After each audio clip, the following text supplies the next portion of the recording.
see that thing yesterday on the TV? It was ready, interesting!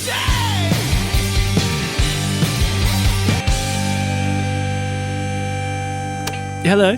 Good morning. How are you, my G-Force? I'm good, dude. How are you? I'm all right. I'm a little nervous Oh, for us. really? For those who don't know, we can lift the veil on a little bit of behind the scenes. We record this on a Monday. Yeah. Tomorrow, when you get this episode, hopefully South Africa is still intact. Yeah. Hey, who's that? I wonder who. Hi, guys. It's a Claudia. You must have snuck in when we opened the shop. Right. I didn't hear you come in. Yeah, I was, sneaking around. How are you doing? Good. Okay. Making it through this chilly day, but Right. otherwise, yeah. And you're gonna rent some stuff that you're gonna watch at home because you're not gonna leave your house tomorrow. Apparently, yeah, but there's also work as well. There's Yeah. more. Welcome to the video store. Thank you for wandering in. We've got ourselves a G-Force, Hi. Graeme G-Force Hackney, who is an editor and very much the producer of this podcast. And we've got ourselves a Claudia, who is involved in like gaming to some degree, but also VR content. VR content maker. Yeah, and, various other little forms of content, marketing content. Lovely. You guys used to work together. Yeah. Yes. And that's how we know each other. And then we've gotten to know Claudia over the years, and now we want to have her visit the video store as much as she can. Yeah. As much as I can, yes. You went out, Claudia, last week to the Joburg premiere of Supergirl, Yes. along with Gaddy. Yeah, it was quite the event. Cool. Yeah, and myself and Perrin were there to try something, which is the start of something, which is as the video store to arrive at these premieres with a camera to interview people. I know it's astounding that it's taken us however many years to get there, but we would attend these events and feel a little awkward on any kind of red carpet because we weren't sort of celebrity enough to be on the carpet. Yeah. So we would sort of go around them. I remember at the Wicked premiere, the big fancy Wicked premiere, going, how do we get around this? Yes. It was a green carpet. Of course. And then we realized that, we play these games like What Movie Am I? We have these things where people return their films, when we have a guest on the show. We got all these like kind of video store things. Yeah. Your Puppy Love film. Recently we came up with your One and Done. Did you Right. guys see that? No. It was in the Jono Hall episode where we realized we all have this One and Done film, which is the film you really enjoyed watching, but you would never watch again. Okay. I remember that now.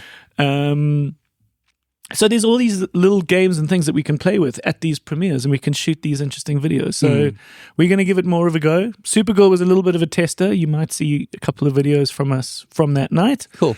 But the idea is like Odyssey's coming up. There's a bunch of these like big movie premieres where interesting people are there. At the Supergirl premiere, there were a bunch of really cool cosplayers. Cool. It's nice to capture that excitement. Nice. So we're going to talk about that. I want to hear what you think. I want to tell you guys about Jackass. Oh, wow. Oh, no. Best and last. I got some interesting thoughts and feelings on that. What have you guys been watching, or what do you want to chat about? Yeah, a couple of things over there.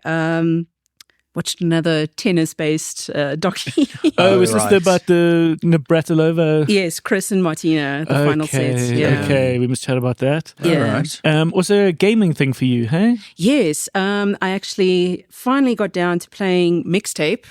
Okay. Really, really good sort of little narrative, interactive-based game. Okay, sounds it fun. feels like a film just with some narrative interactions in there. Lovely. Nice. Cool. G-Force, anything from your side? Not really. I guess I'm just here to listen. Lovely. And some good news. We like to start things off with the round of, hey, did you guys see? I can start. Go for it. Very good. Hey, did you guys see there is apparently going to be a live action adaptation of the Magic School Bus? Oh, yes, I did see this. Do you remember the Magic School Bus? Are you old enough? No. Okay. It was like a prime show for me. I am 40, turning 41. This is like 7 o'clock in the morning, KTV on a Saturday stuff. Right. Just the fact that one is talking about KTV puts you in a particular age bracket. And it was a really smart show where every episode was a day in this classroom with a eccentric teacher called Mrs. Frizzle. Yeah. And that is apparently going to be played by Elizabeth Banks because it's her project that she's wanting to do. Yeah. And they get into this school bus that is magical, and it can like shrink down to the size of like an atom or something, so that it can go into someone's body, and then you learn about anatomy, or it can go into space, or it can you can rock a river of lava. Is in the I do remember the theme song. Oh, right. Ride on the magic school bus, rock a river of lava. So obviously this fucking bus can withstand lava, which is wild. I mean, that's insane. I mean, it's magic. It's magic, and of course nobody gets burnt by the lava. But it's interesting. Yeah. I would advise strongly against it because unless you are welcoming in a new era of people, I don't think many people remember it. I think those people are of a certain age. But listen, hey. I think they recently did an animated like reboot of it, I think. Okay, well, listen, if it's a compelling vibe and a new kid can just learn, but it makes sense as a TV show. So I don't know. Yeah. I don't know whether it should be a movie. Yeah. But anyways, Time will tell. That's out there. Hey, did you guys see, what should I do for this one? We're a little behind on stuff because we didn't really do this last week, but hey, did you guys see the trailer for Shrek 5? No. Is there a new one? Yeah. And I mean, it looks fine. People are outraged because they slightly changed the character designs. I remember that in the first trailer. I couldn't freaking care less. They don't look that different. But like, I don't know. I feel like people are overreacting to this mostly because at least half of the Shrek movies are really bad. Okay. Like Shrek is good, Shrek 2 is good, Shrek 3 is terrible, and Shrek 4 is also terrible. Is it? So I don't know why people are that precious about a fifth film, whether or not it's I going to think be it's more great to do or with not. the style than anything else. Like what they liked about it is that it had that, I didn't want to say wooden, but like it had that look and feel that was part of the animation style back then. But I mean, it's what also just the a tech result was capable of. Yeah, I was going to say the look of the movie is a result of the limitations of the technology. Yeah. Technology has moved on. Obviously, the look is going to move on. That first Shrek is janky, eh? Yeah. It's horrible. Yeah, It's janky, but I mean, it still works. I think as a movie, it still works. Yeah, I think the big criticism over here is a lot of people feel that the new look and feel of it is it's too polished. Some people have complained and said it feels very like AI looking. Like too perfect. Yeah, too perfect, which they said kind of goes against what Shrek was about, which was sort of this imperfect, Right. like slightly off Did we fairy tale world. Did we lose some of the writers or creators between the last two that perhaps went bad? Yeah, a combination. So I don't know if it's the same writers that are attached. I have no idea. But can find out. definitely the animation team is not the same. Sure, but it sounds like something was special about the first two. Well, the first two had a different director to the others. I know Andrew Adamson directed the first two, and then he went off to make Narnia movies. Okay. I just know and then that the others all had different directors. Shrek had a very interesting beginning because it was basically what prompted the start of DreamWorks, right? Not quite, but it was early. It was DreamWorks' first success. Their first movie was Ants, I think, or DreamWorks Animation. Okay. Ants was their first movie. Then they did Prince of Egypt. Neither of them did critically. Prince of Egypt did very well, but box office wise, neither of them did very well. Yeah. And then Shrek came along and made almost $1 billion. So but there was something in the background of Shrek, and I think it was maybe something to do with Katzenberg. Yeah, well, he was one of the SKG, and it used to be DreamWorks SKG, which was Spielberg, Katzenberg, and Geffen, I think. Yes. Okay. So it was the three of them who formed their own studio. Katzenberg was a guy who was ousted from Disney. He was very bitter about it. Yeah. And So then that's what prompted the start of DreamWorks. Yeah. Okay. All right. Yeah. Hey, did you guys see the Tom Cruise retrospective Yes. trailer? What an odd trailer. Hey.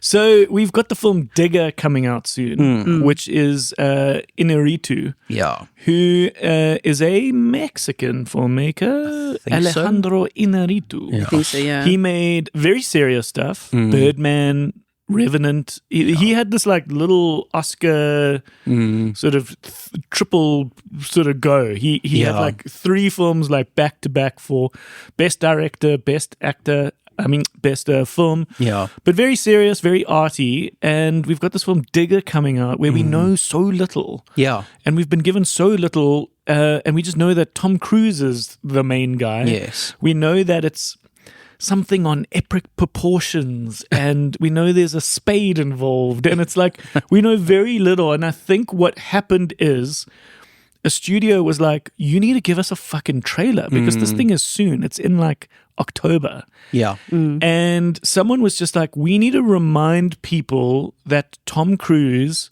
has done an incredible amount of stuff. Yes. And that he's diverse, and that he's had this incredible career. Yeah. And here comes this other film that he is sort of at the helm of that isn't a Mission Impossible film. Yeah. So someone had the idea, well, let's remind people just how much Tom Cruise has made. Yeah. So there's this trailer that is a montage of Tom Cruise. Yeah. Which I must say, for what it was, as odd as it was to see it, it does remind you just how many films this dude's made and how diverse it's been, from the Magnolias to Tropic Thunder to obviously all the action stuff we know him to do. Yeah. And then it ended with like 1 or 2 scenes that teased this movie Digger, Yes. which is odd. Right? But I mean, we're evolving, marketing is evolving. Yeah, this is true. And so here comes this trailer we've never seen before, which was called the Tom Cruise retrospective trailer for Digger. It feels very much like they're going, hey, Tom Cruise is playing against type here. Yeah. Yeah. Like he has this established career and we know the kind of characters he tends to play. Yeah. But this is like a totally different thing for him. Yeah. And it's also like, just a reminder of how much of a gem he is. Yeah. Yeah. Interesting. Yeah. There's more to him than Mission Impossible. Hey, did you guys see, for those of us that love Regency period dramas, there's going to be a new Sense and Sensibility. Yes, I did see that. We are starting to get trailers and posters for it. I saw it coming a long time ago because I'm privy to a release schedule. Yeah. And often these studios mark a flag in the sand, months and months in advance. Like, it's called the TRS, and we get it once a week as a cinema. And so I saw it coming and was, I've like marked it because if it's done well and it's proper, it'll join the Pride and Prejudices of the world. I was going to say, remind people why these movies are classics. Yeah, these stories. Yeah. I've pre-bought a bunch of books, nice. Sensibility books, right. which are going to go into the gift shop soon enough. I am programming it for not only a knit-in edition, Of course. Lovely. at the Bioscope, where we leave the lights on so that people can knit. It's called Knit in Cinema. But it'll also be a good Mommies at the Movies, which is something we do once a month, which is on a morning for moms with newborns to have their chance to watch the latest releases without anyone telling them to shush and for them to be worried. Speaking of which, that was meant to be tomorrow, which was on our day of national protest. Yes. And so the shopping centres as a whole made the decision to shut. Oh, geez. We aren't close to any of the planned riots, but they are just on our border. Right. Yeah. The Bioscope, what's nice about it is that it sits on the edge of town. Yeah. We spent our first 10 years in town and knew the challenges of that. We're now on the edges of it, which is great that we still feel kind of urban and hip, but still the suburbs are right here. So they felt, it was actually out of my control. They felt that we should shut. Yeah. So Interesting. we're going to shut. And even though the Minister of Justice says this must be a normal day, everyone, and we're like, Yeah, sure. prove to us that you can make it a normal day. Yeah, exactly. And then we'll have more faith the next time. Yes. But I do want to say, sorry, just this is a little bit of a detour. I'm just putting some good vibes into the world. We've lived through a few of these xenophobic outbreaks, and they've tended to be these kind of crazy felt fire moments where like someone's shop gets put on fire, like literally, and then that sparks this thing in the middle of the night. I remember one in Alex breaking out in like 2017, Right. 2016. I remember just a moment in 2019 when we were downtown in Mabuning. And that's what's crazy, when it's just like a bunch of dudes going like, you know what, let's fuck them up. Yes.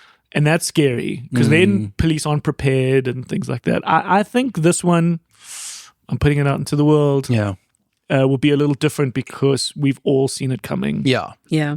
And I think it's less of a here's a chance for me to break shit. Yeah. And also don't forget that the looting that we had a few years ago wasn't xenophobic. That was Jacob Zuma being put in jail, everybody on the back of COVID being desperate and cabin fevered, and everyone going like, now's our chance to stick it to the man, get all the Woolworths meals, and like try fit that big TV in my like little car. Do you remember that scene? Yeah. And I love how everyone's just like filming the dude do it. Meanwhile, it's like, put the camera down and tell him to not fucking do that and put it back. Yeah. Like everyone was just watching looting happen. Yeah. Just to film it for the sake of cameras. Right. Yeah. Oh, Feeding anyways. into that whole like media thing. But yeah, Sense and Sensibility's coming. It stars Daisy Edgar Jones. Daisy Edgar There you Jones, who go. we know from Let the Crawdads Sing and Twisters. She was in Twisters. yes. Yeah. Okay, She yeah. was the in lead, Twisters with female lead. blonde hair, so she looked a little different. Yeah. But one of the lead actors is a guy whose name I can't remember, but he is, in my opinion, one of the more underrated actors out there. He was the lead in 1917. Yeah, okay. This is Bodie Ray He's got the sort of bug eyes. Brethnick. He's got the Yeah, I know who you're talking about. quite skeletal face, bug eyes, but fucking incredible actor. Yeah, he is very Have good. you watched Captain Fantastic? Oh, No. yes. Is he in that? Yeah, he's the Is he one of the oldest kids? son. Okay, Yeah. okay. Okay. No, he is incredible. And if you've watched 1917, I think he deserved George McKay. George there George you go. McKay. Sorry, He deserved an Oscar nomination for 1917. I don't think he got it, I don't think so, no. but I mean, he's so good. So, anyways, he's one of the suitors. It's all about classic Bridgerton economics about finding your suitor. Yeah, but Yeah. a little bit more realistic. Yeah. Have you read Yeah. the book? I haven't. This is the one Jane Austen book that I've not read. I've seen miniseries version of it and a film that I think came out in '96 with Emma Thompson Yeah, and Kate Winslet. that was the So I've Ang seen Lee that version. Yeah. Okay. Ang Lee did that. Emma Thompson won. Ang an Lee Oscar. did it. Yeah. Yeah, and it was before Kate Winslet broke out with Titanic. It was before Titanic, yeah. Who won an and Oscar? Rosamund Pike was in there as well. Oh, okay. Yes. Emma Thompson won the Oscar for Best Adapted Screenplay on that. Yes. Cool. Yeah. No, these are interesting. And I know it's your sister. Hey, Daniela. Who's your sister? Who's Daniela to you? No, well, she is the book club president. Okay, But and my your sister's in the book club. Yeah, Okay. yeah. Okay, so she's one of my favorite folks I've never met, who occasionally mails me and does a block booking at the Bioscope Yeah. for movies that have adaptations. So as a book club, they all come and watch. I hope she's keen to do The Wildwood. Oh. That would be a great film to Okay, wait, hold on. Step by step, we're definitely doing the Odyssey together. Sense and Sensibility would be good for them to come and... It's so great. I mean, we have a screening and then out of our 50 seats, 20 are taken up by the book club. Yes. It's lovely. And what Wildwood? The Wildwood, yes, by Leica Studios. The same. Oh, yeah. We spoke about the trailer. Yeah, and they're releasing more. Talking about that, have Yeah. you guys seen the latest set of trailers that they're releasing? Is sort of like process trailers of how they animate their various scenes, see, they're doing dress things- setting. It's They're doing things phenomenal. differently. They're leaning in. Some marketing folk are getting smart. They're leaning in. It's a little bit like we spoke about the Death of Robin Hood trailer that wanted to give you context Yes. on how Robin Hood has been depicted. Yeah. Not just go, here's another trailer. It's the exact same. It's just got dum-dums and it's got a wispy cover of a popular song. Yeah. Yeah, Like it's- we're moving past that like trend. Yes. It's definitely very much on a human focus, the human energy and efforts and creativity that are put into making something like this. Because this is this Guillermo del Toro's studio? Laika. No, Well, he's involved in it? I no. don't think so. No, Laika is. Because I know what is his Guillermo name del again? Toro wanted to get Yeah. behind and start a human-based production company, like a stop motion. That's a different Is lot. that, is that different? Okay, but Laika, I think, Laika's been around for a while. They did Is- stuff is- like Coraline. yeah, they're waving the same flag, Yeah. which is like Yeah. the robots didn't make this. Yes. Yeah, Okay. no, it's a different outfit. Sorry, I'm just busy looking it up, but I think it's partly owned by Travis Knight, yes, who's the director. He also directed Masters of the Universe. yeah, Yes. Travis directed Knight, this, he he's the directed- president. and He's, CEO. Kubo. he's directing Wildwood. Yeah. Yes. And, okay, so Wildwood, we spoke about it a while ago. Is this animation coming up? And it looks lovely. Okay, so it's that's based on a book. It is based on a book. Okay, I actually didn't know that. Well, another one. Hey, did you guys see the trailer for Clara and the Sun? That's my next read. It's my next read too. Yeah. I literally, the Take-A-Lot delivery is arriving this morning. It's arriving today. I bought because- it over the weekend. Yeah. Okay, yeah. So this is an interesting one. It's a British-Japanese writer whose name, Claudia, is going to I will Google and pronounce. double check it. Because he wrote Remains of the Day. And Never Let Me Go. Okay. Never Let Me Go. I don't know. But Clara and the Sun is a movie coming out with Jenna Ortega, and it's being directed by Taika Waititi, Yeah. Yes. which is a good thing. Because he's an amazing director who's done amazing films. Hunt for the Wilder People, Jojo Rabbit. And then he lost... He did good in Ragnarok, but then he kind of lost his way a little where everybody wanted a little too much Taika Waititi. And what makes it great is the Oros proportion. Yeah. You know what I mean? You just put a little bit of Oros in and the rest is water. You got to have heart, soul, normal... Like right now, Wes Anderson's making fucking 100% Oros, like 90% Oros, which is wrong. Someone needs to like 90%. put a little bit of water in there. Yeah. So he made that Love and Thunder was just atrocious for me. It was just it decimated any respect and dignity for the characters. Everyone was just being a fool because he is a funny guy, but you can't do it all the time. Yeah. And this looks like somewhat more of a return to form. Jenna Ortega plays a sentient robot. Yeah. A friend companion. A friend companion. But what's nice is even a somewhat outdated, a little bit old friend companion. Yeah. Yeah. To someone who wanted her specifically. It sounds like the sun is this thing that she's still sort of learning and trying to understand what the sun in the sky is, because they arrive stupid and you've got to train up your robot. Yeah. You've got to give it the life experience as such. Yeah. Yeah, so it looks interesting. It looks fun. I've marked it in our calendars. Yeah. Cool. Yeah. And I want to read the book. Yeah. Kazuo Ishiguro. There we go. Kazuo Kazuo. Ishiguro. I could be saying it wrong. Please don't take me off this. It's fine. But Kazuo Ishiguro, yeah. Ishiguro. Yeah. But yeah, what's interesting is that I don't think he's being translated. Murakami gets translated. Yeah. This guy is Japanese British, but I think he's Okay. I haven't seen any interviews with him, but I'd imagine he's writing in English. Yeah, Right. Because Murakami, it's an interesting experience because you are actually getting two writers. You're getting his intentions, and then you're getting the person who is trying to understand what he's writing. Yeah. And in Japanese, there are many different ways to understand the symbols. Yeah. the Kanagawa and Sort of like the there's phrasing. you know, and this expression. can that noise kana can be this or this or this. Yeah. But when this is put with this, it changes its meaning. So it's like there's many different ways to like have a Westerner understand what you're talking about. Yeah. Especially when you're writing interesting books where like characters are just talking to cats and cats just talk back.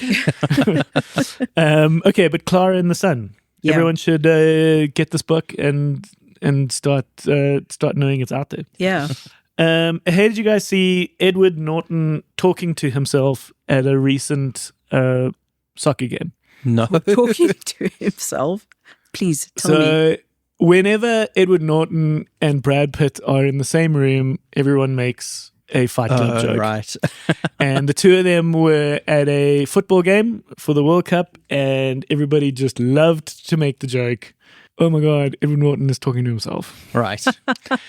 For those who don't know what I'm talking about, I don't know Yes. where you've been, but yeah, this is a reference to Fight Club where Brad Pitt plays his kind of split personality, Tyler Durden. his sort of multiple personality. So it's a little bit of fun, but there's two interesting anecdotes about Fight Club. The one is that it famously bombed. Yeah.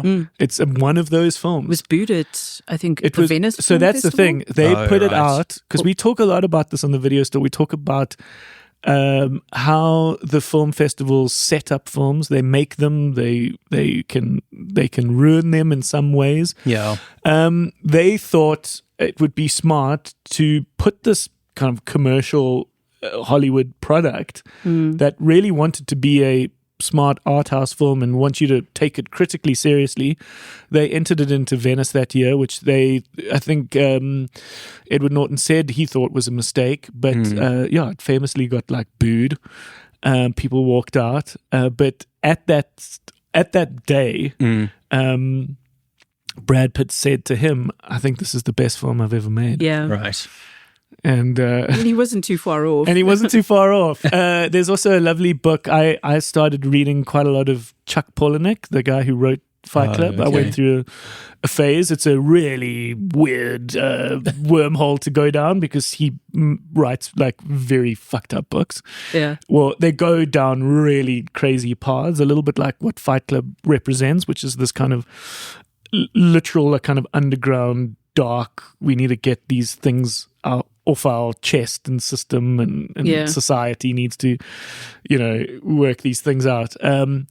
And there was a lovely non-fiction book which was just all about his writing and his writing process. But he wrote this great story about visiting that set, which was a Okay. real abandoned, broken house in like a really bad neighborhood in like Baltimore or somewhere. Right. And just how scared he was, like with the sets, people just in the dark getting to that house that they shot Fight Okay. Club in.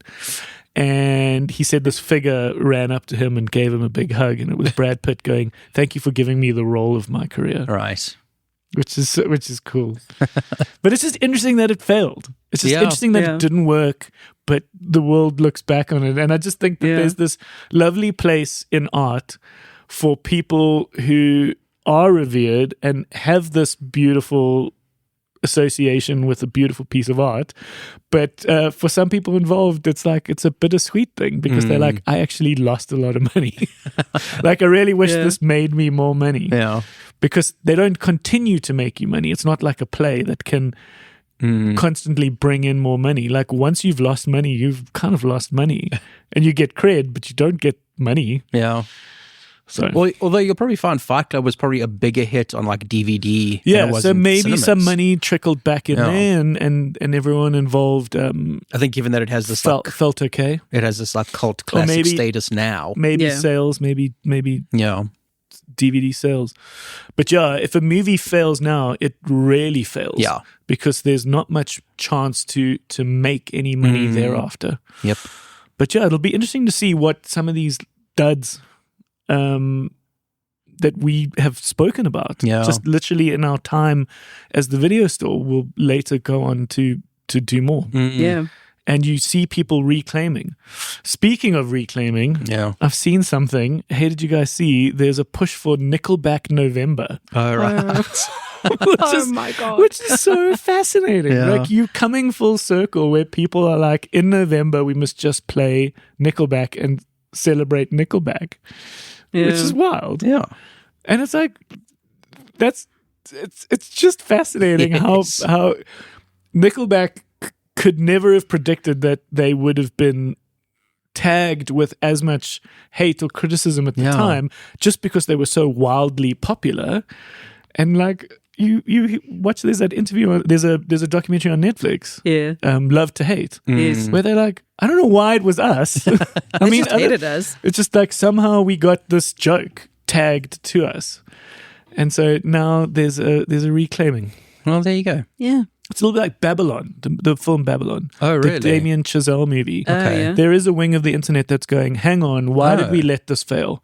It's actually a really good movie. Right. And even Margot Robbie is like, I don't know how that didn't work. Right. Yeah. But it's a great movie. I've actually held off from watching that film. Maybe it was. I me haven't too, seen and I it. don't know why. Just sometimes these movies do that. Yeah. Anyways. Oh, let's see if I've got another one. I'm sure I have another one. Hey, did you guys see the trailer for The Weight? No. Wait. Weight as in like heavy. Oh, yes. Oh, this is Ethan Hawke. With Ethan Hawke and Russell Crowe finally in a real movie again. It's taken its time. Been a while. But it looks interesting. I think it looks good. It's basically about a bunch of, I think, convicts who are kind of tasked by this guy to transport a bunch of gold through a jungle. I think it's like, the American, sort of, not outback. What do the Americans call it? I don't know. The country. Yeah, it's just Side, out. yeah. It's out Depends somewhere where. in like the thick American, probably South. Yeah. And I think it's in a sort of more prohibition-y era. It definitely looks like Old-timey America. 1900s maybe. Yeah. Looks cool. Yeah, I think it So looks turn really of the good. century? Yeah, And something not, like that. Not Depression era. Maybe around then. It might be a bit earlier than that.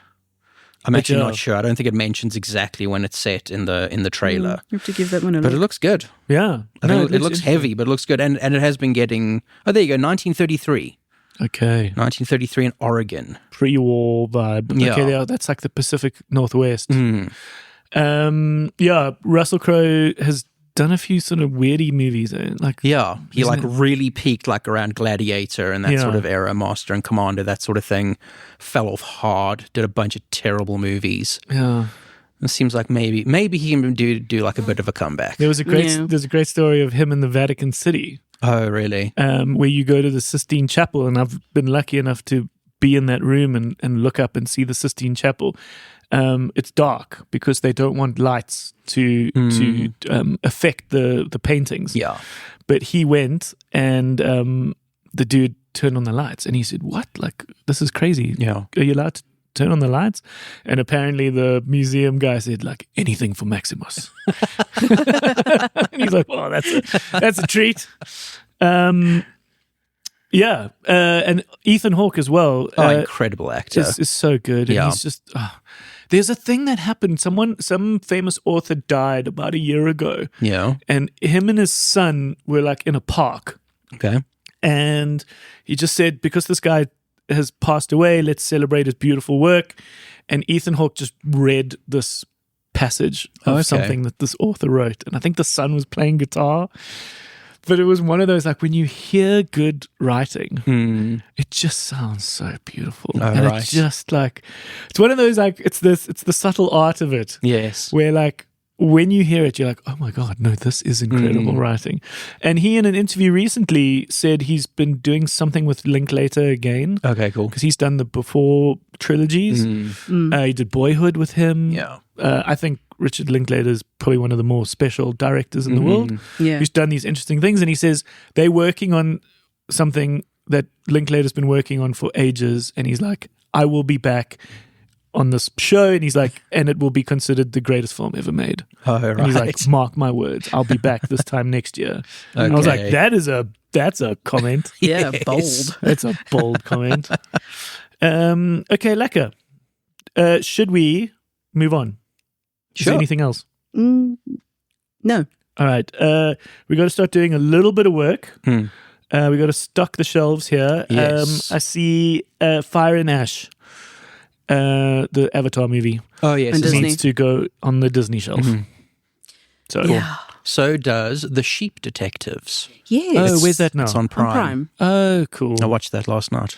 What did you think? It's very cute. It's so sweet. Yeah, It's a good little whodunit. it is. It is a solid little film. And I love how there's a little Sapphire Spotter moment. Oh yes, kind of. No, yeah, what's the dude's name? I can't remember something Van Vuren. Van Vuren. Yeah. There's a South African-ness there. Okay. Did you see the whodunit? Did you? Oh yeah, I don't think it's like a particularly amazing as a mystery. I think you'll figure it out pretty early on. I didn't. Really? No. Oh no, I did.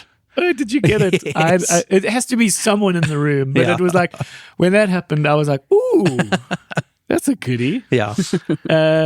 Apparently, Mm-hmm. just a note on Sheep Detectives, apparently it was a lot darker Oh really? wow. in its original cut. I wonder what the book's like because Yeah, what's it called? Something I bags think it's of called hay. 3 Bags Full, 3 Bags Full. which is a better name. Yeah. Yes, Sheep Detectives made it sort of, what's the word, like infantized it. It Yeah. made it a bit more Accessible. kiddie Yes. sounding. Yeah. I reckon in the original cut you saw more of him dead. Okay, wow. probably. Because this is Hugh Jackman, who's the shepherd who dies, and it's all about the sheep solving the crime. Yeah, Just a quick back of the box. I think you saw more of that. yeah, And then when they go over to the next farm, that was Yes. quite dark yeah. for kids already, but I think that got darker. Okay, I'd be curious to have seen that first cut yes. where someone was just like, oh no. Like, no. Okay. But all very convincing, like in terms Yeah. of talking animals. Oh, really? Yeah. Like it looks phenomenal. Yeah. Like it's very, very well done. Is it- and also proves you can do like realistic animals that are also expressive. Like Disney, Yes. you Yeah. can do this. Yeah. This is my problem with talking animal movies. Yeah. For the longest time, it's one of my pet peeves. I can't get into them. Oh, right. I just can't buy into that fallacy of like talking animals. Yeah. With the very few exceptions, like Babe, Pig in the City. Oh, right. You know, but I think that always comes down to the quality of the storytelling. Yes. No, sure. Yeah. Didn't George Miller do that?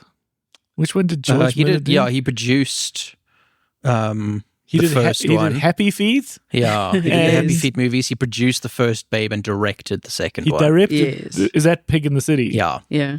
Yeah. This is the guy who brought us face ripping off Yeah. scenes in Mad Max. but I mean, and- at the same time, we forget Babe was nominated for Best Picture. wasn't it? Yeah, yeah. like that was a big movie, and people loved it.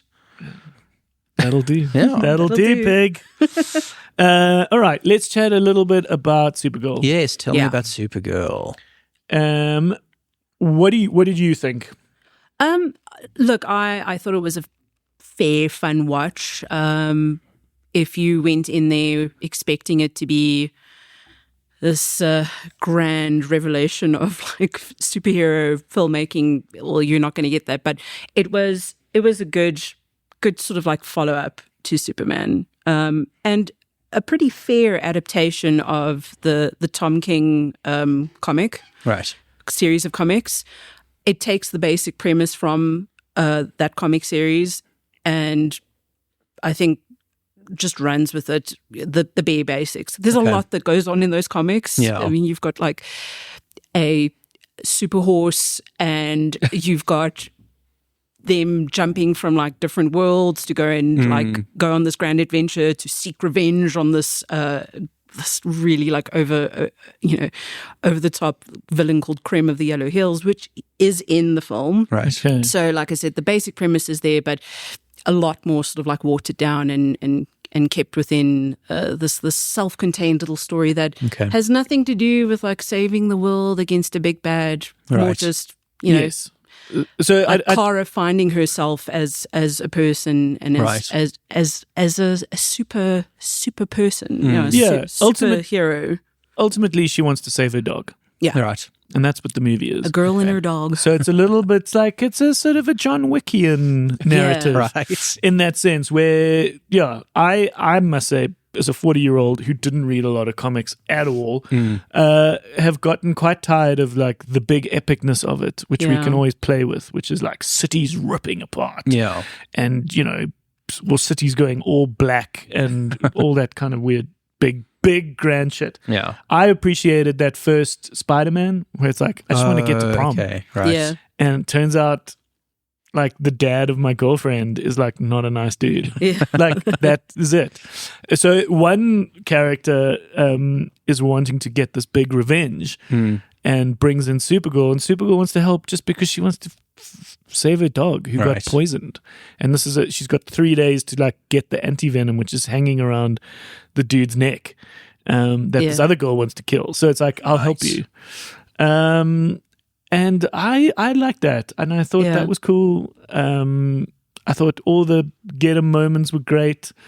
There's always that classic big CGI wank where it's all in slow motion. And it's like, the big and fight. and a cool needle drop moment. Okay. Yeah, there were a lot of needle drop moments in terms of music in that film as But well. good needle drops. I thought that's James Gunn's good music taste. Yeah, but it was It's permeating through his movies. Yeah. it was Craig Gillespie that directed this. No, though. totally. But Yeah. it's a there's definitely a stamp that a James Gunn has, whether he literally stamps it or you stamp it for him. Yeah, Where it's like we have these big, cool, somewhat nostalgic musical moments. yeah, It started with Guardians of the Galaxy, Yes. and I think it's cool. Cool. yeah. It's a sweet film.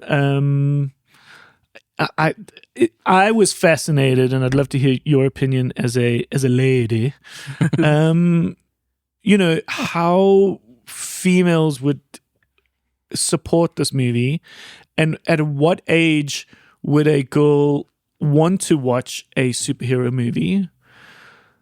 Because you can clearly see in marketing that like a boy will always love a superhero from a very young impressionable age to sort of a geeky sort of 16-year-old to even a 20-year-old and even a 40-year-old like Gad who has a Superman set of curtains in his house.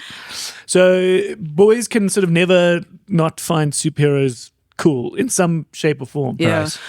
I think it's got a broad appeal, and they're tapping into the fact that girls, women can be into things like this from a very young age. Totally. And I just would wonder whether or not there's an age. I think of my 16-year-old niece who would probably find this like a little uncool, but then could maybe come back to it in her 20s. Like, is there maybe a gap where you don't support these kinds of things? I don't know. I think Everyone's different. It depends on the person here. I mean, like I'm clearly in that demographic where I grew up liking these things. There probably was a stage maybe after I finished, with matric, and then I was in varsity, and you focus on other things. But that love for this kind of like material, it's always there. No, cool. And I find it interesting. Does rise up, yeah. And part of the debate around this movie has been its reception and has been its support and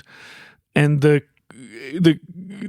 criticisms of it, but the support of it. And it's one of those where, because it's a female-led character, it feels different.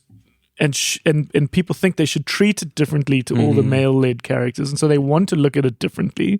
It shouldn't. It should just be treated just like all the others. It should be, but at the same... But it's just interesting how people go, like,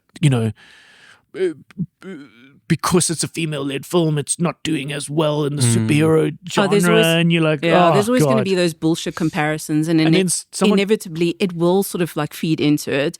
I think what will bring down its success will most likely be the period that it's been released. Exactly. within. And so that's been people's support, is like, don't forget Toy Story came along, and don't forget like next week it's this, and then it's got to compete against all these things.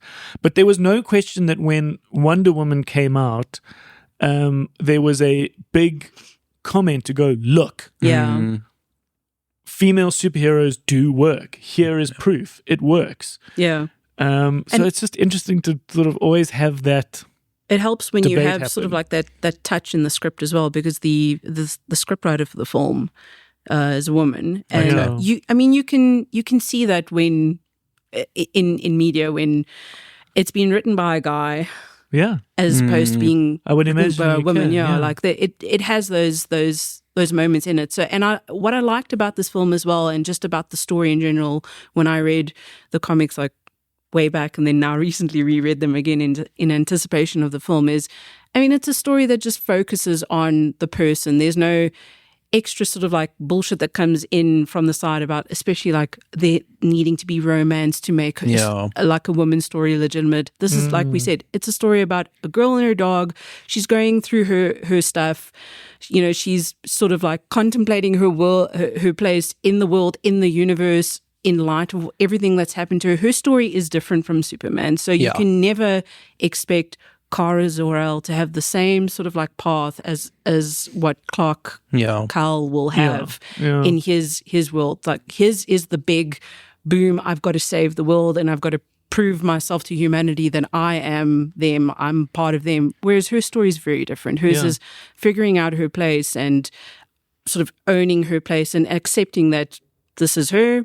And she is different from Superman, and she sees things differently to Superman as well. I think that's the important thing. I think a lot of the comparison has also been that, oh, Superman's the good guy. He would never do, things that will break against his sort of like very clear, like moral convictions. Yeah. Whereas she's good. I mean, there's that whole emphasis in the story of she's a good person, but she does see things differently to how Clark does. Yeah, she's happy to see some parts of the world burn. I think there's even a moment in the movie where she says Clark sees the good in everyone, whereas I see the truth. Right. Yeah, which is says so much. Yeah, I needed a reminder of this, that these people from Krypton, her and her cousin, get charged by the yellow sun. Yes. So the moment they have a sun like we have in our solar system, that is what gives them their power. Yeah. And if it is a different sun, they can lose their power and they can almost die. And we know kryptonite is the sort of, the thing that really can kill them. Yeah. So some can kill and some can just take away her power. Yeah, the red sun mutes it. Yeah. The red sun just takes away her power. So she is currently choosing to live on a planet that is the red sun. Right. She doesn't want to have the power. She doesn't want to... Yeah, she wants to feel normal. She wants to feel normal. And at the same time, she's also drinking a lot. So she's got this sort of numbingness sort of happening in her life. And so, as you said, the ultimate pip of the story is her finding her sort of power and energy, literally and figuratively. Yeah. It was a nice little bit of trivia that I found out about this film, but from a production design point of view, but her outfit, her costume, the Supergirl costume, the cape apparently is made out of the original cape from Christopher Reeve, from his costume, apparently. Oh, cool. Yeah. So there's like a little bit of a tie-in over there. That's nice. Someone was like, we have it right over there. Yeah. We can use it. Yeah. It's the same Warner Brothers costume department. I've looked in that room. Oh, nice. Yeah. I did the Warner Brothers studio tour in LA. And one part of it, you can peek through the prop costume sort of room. It's huge. Yeah. Right. We walked through it. You can see presidential desks, that they've used for presidents in scenes, and the Oval Office. all the props and things. That's it was amazing. very cool. It was cool. If anyone finds himself in LA, like definitely consider the studio tour. Okay. One of the rooms they keep a secret, and then they go like, now we got a surprise for you, and they open it up, and it is a room full of the Batmobiles. Oh, right. Oh, wow. Like the Batmobiles. The Batmobiles. Oh, wow. The crazy Tim Burton-y one, the big sort of Nolan sort of ones that look like the real monstrous cars. tank version. Yeah. I thought that was I thought it was a lovely movie. I think it might be one of those ones that, as we said, maybe gets a little lost at the time, but ultimately can be celebrated and enjoyed It's worth a film. watch. And might I just add, how cool is Jason Momoa as Lobo in that film? Okay, so obviously I've got no reference because I never read any of the comics, but I mean, was it a nice, fun adaptation? I think so. I mean, it totally is a throw-in over there. That character Lobo has nothing to do with the original comics, Right. Women of Tomorrow, but I think they're using Supergirl, just like they with Superman as a launching vehicle for this character. I'm sure that Lobo is going to pitch up somewhere along the line in his own film. And I think Jason Momoa, may I just say, was born to play this role instead of Aquaman. Yeah. No, when you see him, you're like, oh, this could only have been him. Yeah. And you can imagine the pitch being like, hey, do you want to be a badass character in the DCU? You're going to look like Kiss. You're going to smoke cigars. And you're going to drive like a sort of a Harley-esque motorbikey thing. And he's like, I'm in. Fucking no-brainer. So he's always said he wanted to play Lobo, like even before being Aquaman. Oh, really? He's like, because I mean, if you look at Lobo in the comic books, he looks like he's him. Jason Momoa. He is. He's just like 100% Jason Momoa. Okay, so that's cool. I didn't know that he sort of put his hand up. Yeah. Okay, because do we understand now that James Gunn is looking after DC that our sort of Aquaman characters and things will change in time? Yeah. Because it's like it's a little bit of a reset. Yeah. Last week on the video store, we brought up the fact that in Lion King, the only African or the only character that has an accent is the monkey. Oh, right. No. Can we just also point out that on many galaxies away, in different colored suns, the bad guy is Russian, Right. or just like Eastern European. Oh, right. It's just like a little subtle, bit of a stereotype. It's just a little subtle, like Cold War era sort of leftover, where it's like the bad guys are going to be these like weird Russian sounding dudes. It's like, where'd you get that accent, bro? How did you get together in your badass gang and say we should all speak Ukrainian? It's the anywhere and everywhere Eastern European bad guy accent. Right. You can't really derive, like, is it Ukrainian? Is it Russian? Is it Polish? Is it Hungarian? It's just I somewhere. don't know. It's just somewhere. It's just Eastern Bloc. It's the same as like all those characters rocking up on set for Sense and Sensibility being like, well, this is how we're going to have to talk. We know how we're going to have to speak these lines. Yeah. But I mean, at least there's historical precedent over there. There's actual consultation and guidance. This is just a very deliberate acting choice and direction choice about you need to sound bad. You need to sound like a badass. Right. Go with that accent, you know. Little Gil. You are going to die. And I will enjoy it. Yeah, it's classic. Can we talk about Jackass? Oh, yeah. Just to mention it.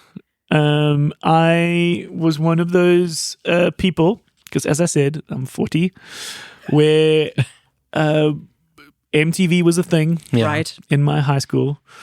Late night MTV, especially on like a Friday night, would be something you'd watch. Thursday and Friday nights. Thursday and Friday nights. And I remember actually discovering Jackass almost by accident.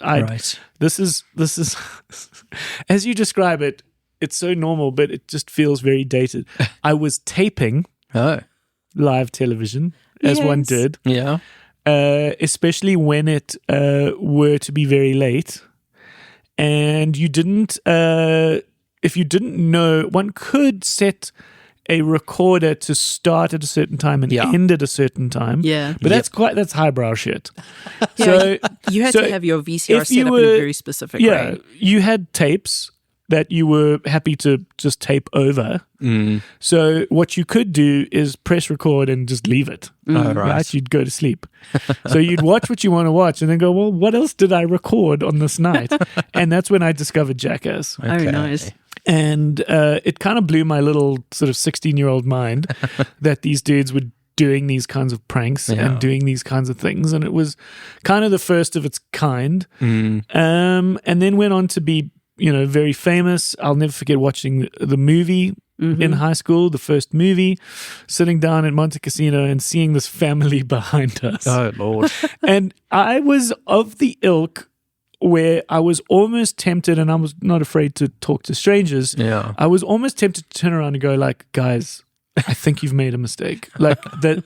Like, no. Did the kids like trick the parents into taking them to see Jackass? I think the kid was even too young to even know what they were doing. Oh, this is weird. And this is another thing that also dates, the era of like going to the movies on a Friday. Yeah. Not with any intention to watch any movie, just to go to the movies. Yeah. And then you pick what you were going to watch and you decided on that. A little bit like how you sit on your couch and pick what you're going to watch on Netflix. Yeah. And so, yeah, there was this moment where I was like, I actually feel like I should say something. Right. And then a part of me was also like, Nah. one, this is not my fucking, what's the expression? Not my monkey, not my circus. Yeah. And then a part of me was like, I kind of want to see how long they'll last. Yeah. 10 minutes. Jeez. 10 minutes. The And I'm mother sure, was like, we are going. yes, I'm sure the dad was in the fucking dog box Yeah. for not doing any research because you also didn't have your phone. So you couldn't It's just true. like Google like Jackass and go, oh my God, no, we are not going to watch this. Yeah. But, the but yeah. poster for Jackass back in the day was just this very simple, like black, and then the skull title and Jackass, crossbones. and then the skull and crossbones. Well, the instead of a- spyglass and Well, instead of crossbones, it There were was crutches. crutches. Yeah. And I think even the first one was them on the trolley going down the path. Anyway, but for those who don't know, it's them doing these like sort of crazy stunts, and it is anything from sort of very physical challenges like being hit by a bull and electrocuting their ball sacks and like all sort of stuff. But a lot of it is this like terrible cringe humor Yeah. of like, if you are sitting on a porta potty that is filled with poo and let's Launched up. catapult it into the air so that you just, and so it was very of a time and place. Yeah. And then the big debate is like, is there still a place for this? We spoke a bit about Scary Movie. I brought my whiteness into the conversation going, this is definitely a black humor. And me from the outside was saying, is this the kind of humor you still want to put out into the world? Is it dated? Is it not dated?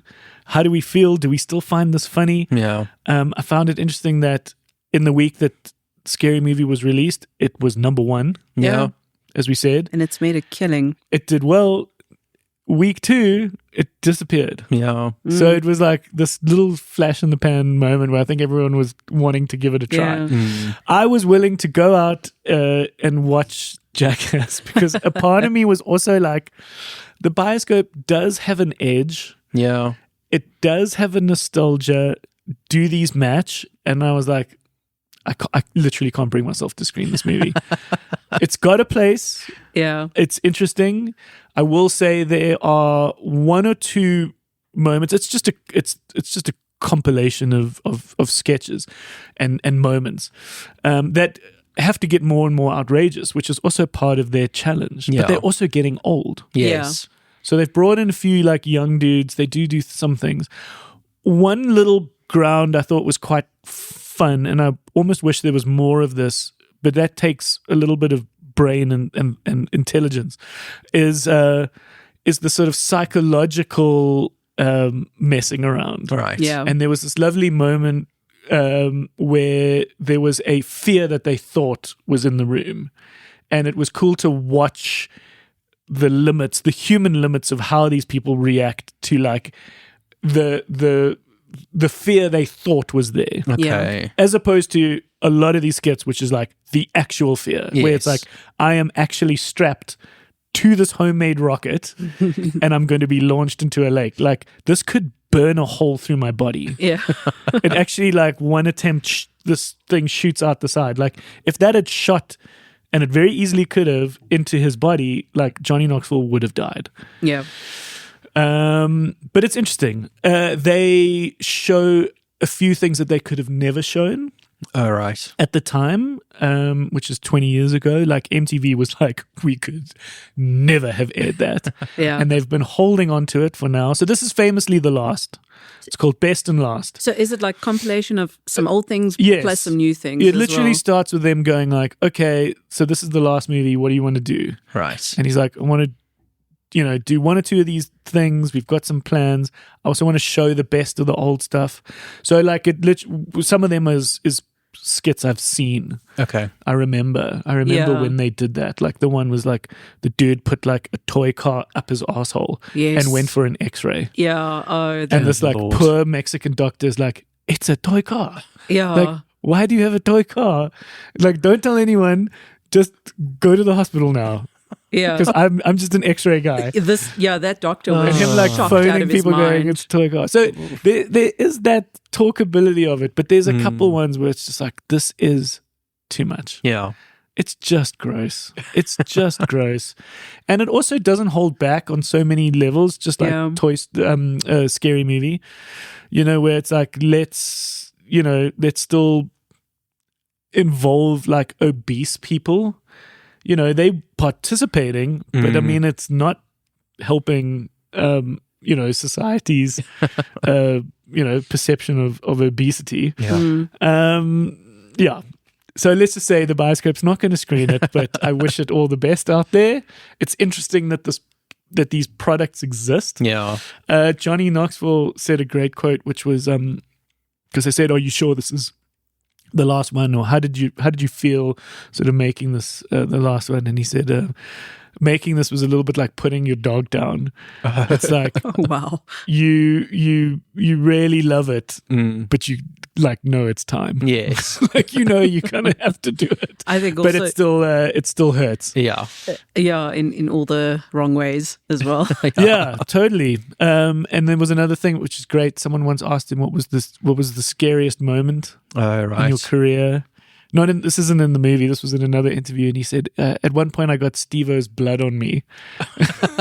Like that was the scariest moment for me. But no, there's a few of these side characters that I remember, and from the show, and you just wonder like, what do those dudes like do with their life? Well, the fact that Steve-O is still alive is astonishing. He was always the most extreme out of them. He was willing to like fucking suck wasabi up his nostrils and put it into his eyeballs. He was the most extreme out of them. So.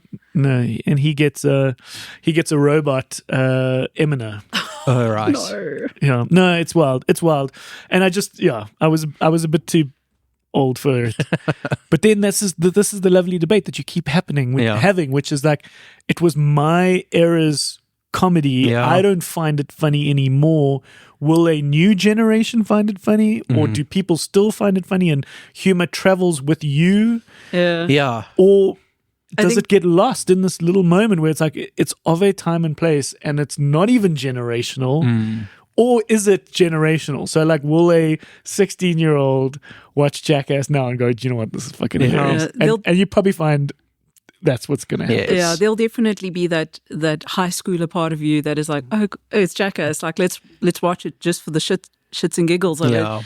But then as you sit there and you watch, maybe it's also just a unique female perspective, but when I used to watch Jackass when I was younger, when I was still in high school as well, and I would sometimes stay up late to watch it, my mindset was always, this is funny, but at the same time, why are these guys doing this?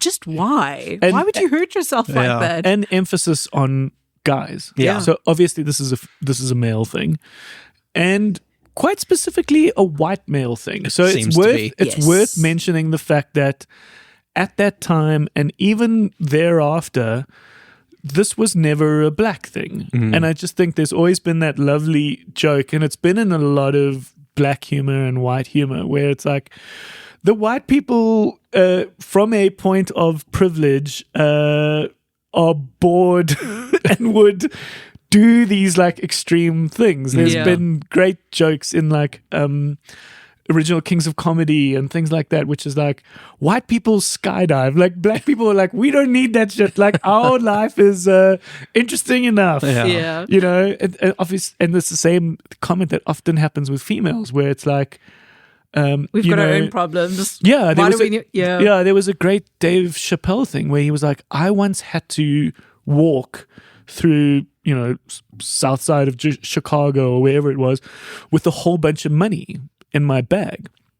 I'm going to butcher the quote, but it was something along the lines of like, I had something that everybody wanted and I could be attacked for it. And that freaked me out. And he's like, pretty much like what life is like for a woman all the time. Yeah.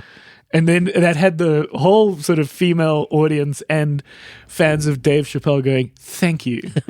Thank you for pointing that out. Yeah. Where like for me, I had a debate about safety in Ubers. Oh, yeah. And I'm like, It's a very real thing. It's a really real thing that I didn't the messaging beforehand, the messaging during the trip, and then when you arrive as well. Yeah. And it's like, for me, it's just the dude sitting next to me in the car. But for a woman, it's a completely different experience. So yeah, I watched Jackass going, it's very interesting that we have this document, as ludicrous as it is at times, as silly as it is at times. It's interesting that this document's been made by white male Americans as this is what we find funny. Yeah. Or this is what we still find funny, or this is the last joke in our punchline. Yeah. Will there be another? Will anyone do it? I doubt it, or I don't think so. Yeah. But it's just, we have a document. I think it's relegated to the realm of YouTube, the plethora of channels that you can find on there in which they are recording. You probably find this a crap ton. Sorry. Yeah, where it's just not something I'm watching. Exactly. Yeah. Well, I mean, from time to time, it comes up on my timeline. I'm not going to lie. Watching people bail spectacularly is a thing. It can be funny, but there definitely is sort of a market and a whole lot of people that are into that kind of thing. But it is very much a YouTube thing. I mean, I think like probably the closest follow-up that Jackass ever had where they would focus on things like that was a show called Ridiculousness. Yes. Right. But yeah, I mean that's more just a voyeuristic sort of like take on Jackass. It's like, okay, let's look at people doing stupid shit and laugh our asses off at it and comment on it. Yeah. All right, moving on. Cool. Should we talk about that tennis docu for a moment? Yeah. Chris and Martina, the final set. Yeah, it is a film, and it is about originally the rivalry between these two tennis players. I knew Martina Navratilova. Navratilova. I didn't know the other name. Chris Everett. Yeah. Chris Everett. Yeah, Chrissy Everett. Okay. So Chrissy Everett. She was like the golden girl, the darling of tennis in the early to mid 70s in the States. Yeah, she's American. And she rose up in the tennis ranks very early in her life. Like she was 16, she debuted, and she was beating people like Billie Jean King, all right? Okay. And she was already making a name for herself. And then Martina came about a year or two later, this little Czechoslovakian chick, also 15 or so, she debuts, and she became Chris's like official rival. There was no one that was really able to beat Chris until Martina Navratilova came onto the scene, and like they found sort of that connection with each other in terms of pushing each other with their tennis. And they were often matched up, and sport has that. And I think I was able to watch a little bit of it last night, but just a little. We have a 5-month-old, so of course. things come in stages and all different things. But yeah, it was someone contextualizing it, saying there've been a lot of famous rivalries. This was perhaps one of the biggest in sporting history. Yeah, but I think what was also surprising about the story is, like, I mean, I remember very clearly, like in my household, we are tennis fans, and with my parents, they always spoke so highly of these two players. Yeah. And I remember they also used to, like, the one comment that my father made when we were talking about it over the weekend, because he also watched it, and he was saying for him it was surprising to see that this documentary focused on how they, at first when they met, they were friends. Yeah. But then the pressures of the sport and the media as well just sort of wedged in and forced this rivalry between them. Yeah. But then it was also very much perpetuated by the two of them, because you had people like Chris Everett, who she admits, she's like, I wanted to be number one. And the only way for her to do that, she had to basically tell Martina, I'm sorry, we can't be friends because you beat me, you're beating me. And for me, that's a no-no, and I want to be number one, so we can't be friends. That sporting mindset's crazy. Right? And that's what also is so juicy about F1 is that you have a teammate, you both go out together as a team, but there are moments where it's like, I don't give a fuck that you're on my team. Yeah. Right. I want to beat you. Exactly. Like, if it's you and me, I want to win. I don't want you to have to, go forward, and I've got to now let you pass and all this bullshit. So it's part of that fun.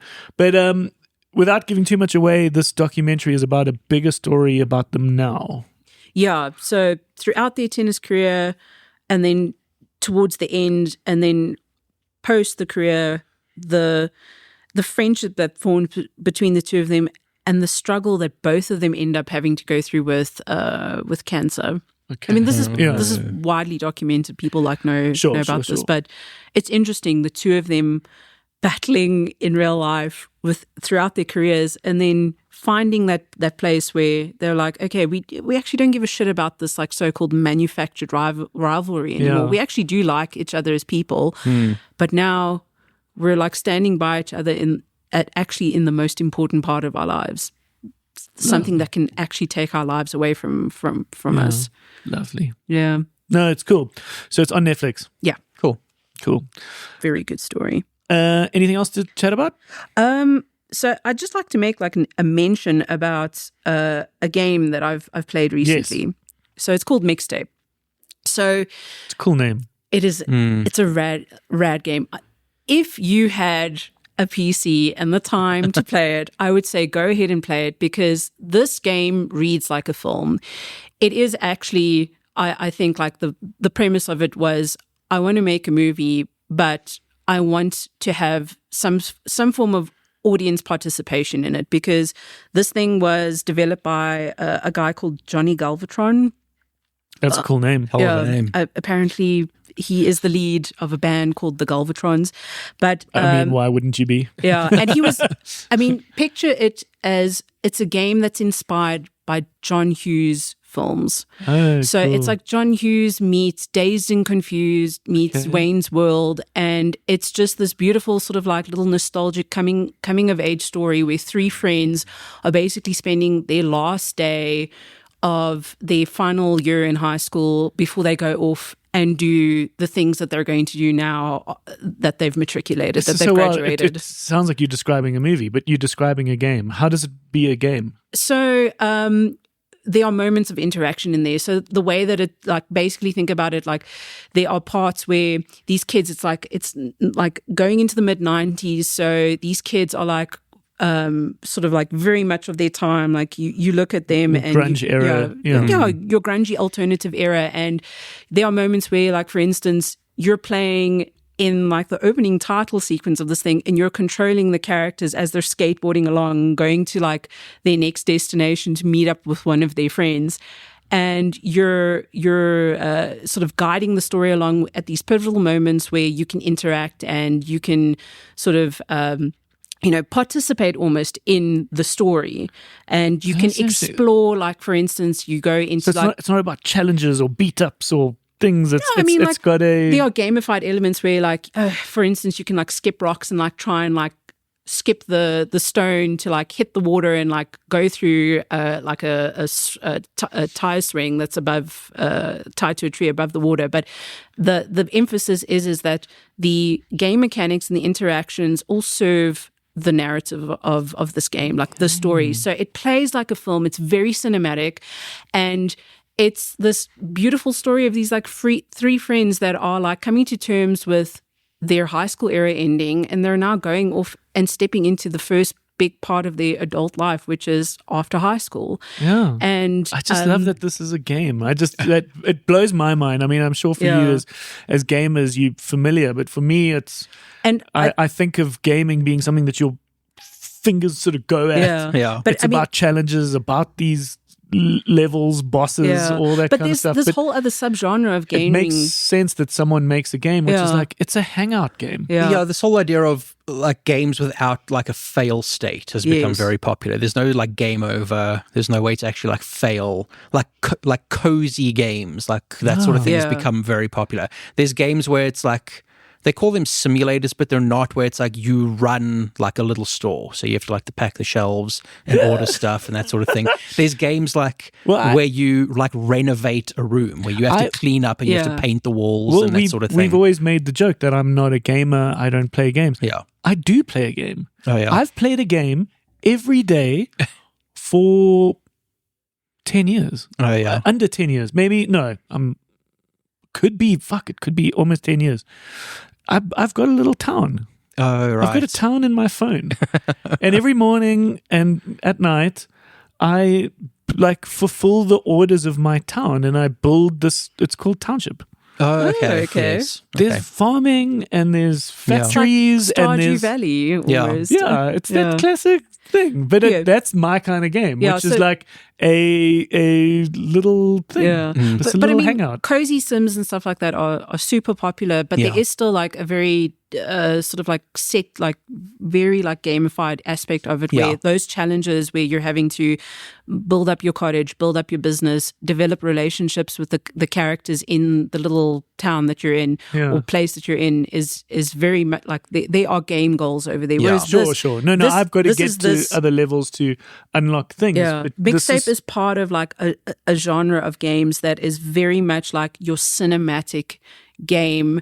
It's focused on narrative. It plays like a movie, but it's got what I like to call like mechanics light interactions in there. So it is gamified. Sorry, mechanics? Mechanics light interaction. So there is gaming elements. Slight. Are you saying slight? Yeah. So very slight. Like there'll be very set moments where, like I said, for instance, in the opening sequence, you are controlling your characters' skateboardings and you can do like cool little ollies and flips and things like that.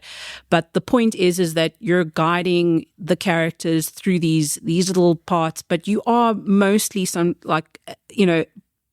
observing and watching a film and just enjoying the moment. Exactly. It's not about an objective. It's just about having a cool hang. And the great thing about this game as well is just the curation of music, because like the name suggests, it's Mixtape. The central character, Stacey Rockford, That's cool that it's a female. Did you choose to be a female, or it is a female? It is a female. So it's set 3 characters, but she's sort of like the pivotal central character, and her goal is, she's now leaving and she wants to become like a music supervisor. So she's so well versed in music that, like the little sort of like the hidden gems that like not everyone will know about. And these 3 kids are particularly like very well versed in pop culture, music, films. So like for someone like you watching or playing this game, it would be quite pleasurable to do, because it's got that sort of like self-referential like pop culture kind of thing going for it. How long have you played it? Like how many hours? It took me just under 4 hours to fully complete the game. But that depends on like how in-depth you want to play certain sections of it. But you can literally get through this game within like, let's say 2.5 to 3 hours. It's quite a bite-sized thing. And then is it the kind of thing that you would go back on and do again, or do you feel like it's a movie and you've done it and you move on? I mean, it depends on the person, but I would go back and play it again. Interesting. But that's purely because like the story is great and I'd want to experience it again. It's like watching, like I mentioned, films like Dazed and Confused, like a John Hughes movie. It feels like a Linklater hangout film. Yeah. It's also worth mentioning that you guys were involved in gaming, or are.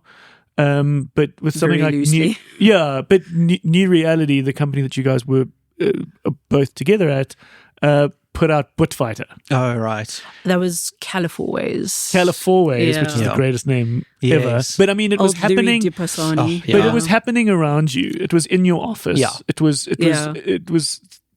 So you didn't have any direct involvement in it? Very light involvement, but that was sort of like a side project that great animator called Louis Dupassani. Yeah, he's a great dude. He'd actually be a great guest. Let's actually get hold of him. And he's a lovely guy. And at the heart of Butt Fighter was just this lovely humor and sort of concept, which I thought was great. But I just thought I'd mention that you guys were kind of gaming adjacent with that sort of happening in your office.